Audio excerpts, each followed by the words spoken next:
Did you know that the average person spends a third of their week reading and answering emails? So let's make sure that you're doing it correctly.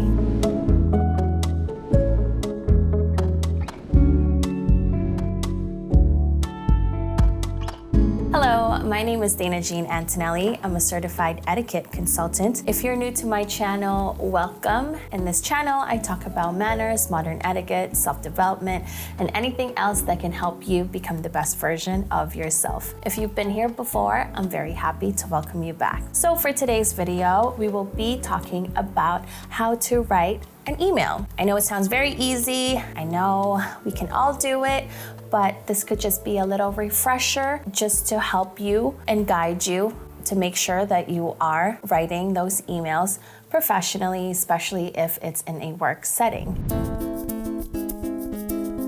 So firstly, you want to have a clear subject line, but you also want to make sure that it is short and sweet. So for instance, if you were to request your colleague Jan for the contract that she was supposed to draft for Mr. Smith, you can just simply write on the subject line, contract for Mr. Smith. No need to elaborate further because that's what you have the body for.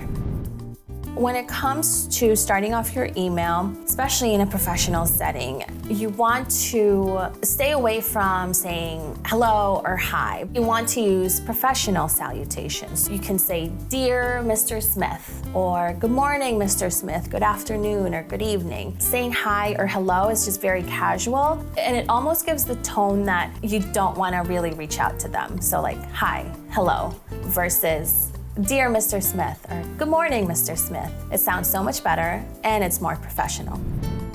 Now you want to keep your email as short as possible too. But of course you want to go into the details, but make sure to just limit it to 2 paragraphs max. I know for me, if it's longer than 2 paragraphs, I just honestly end up calling the person just so we can just talk about it versus me, taking the time to read everything that person wrote. So make sure it is just detailed, straight to the point, short and sweet, 2 paragraphs. Another thing to keep in mind when writing your email is to avoid using humor or anything that may be deemed inappropriate. You may be close with that colleague or the recipient that you are sending that email to, but keep in mind that anything that you say in your work computer is going to be monitored. Also, don't be the person that replies all, because I'm sure we've all been there. You get one email from corporate and then you get another response or 2 or 3 or 5 from other colleagues responding back to that email. Now, before you send your email, I want you to proofread it. Luckily, nowadays, we have grammar check, so it is more helpful, but I just want you to just make sure you proofread your messages. So now, another thing I want you to keep in mind is when you receive an email that you didn't agree with and you're about to respond, but you're really responding out of frustration, I want you to take a step back. But yes, type up that email, do not send it, reread it again, and I guarantee you that frustration that you had will go away and your thought process will be different and respond in a more professional way, which is what ultimately we want. Also, this isn't texting, so stay away from emojis, abbreviated words like LOLs or JKs. Leave those to text messaging, and let's stay professional and formal when it comes to emails. Now, at this point, you should know by now that I always preach about being punctual.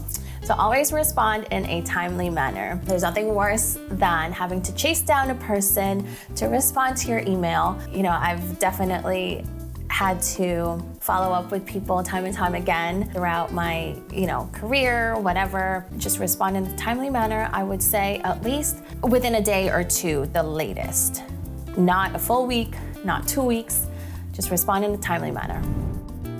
Now, how do you end a professional email? I have 3 professional sign-offs for you. Number 1, best regards. Easy, common, clean. Number 2, with regards, kind regards, or warmest regards. This is very professional, but still gives that warm, inviting tone to it. And lastly, yours faithfully or yours truly. Now, this is for someone that you are sending an email to that you don't know. This just shows respect and a sense of duty.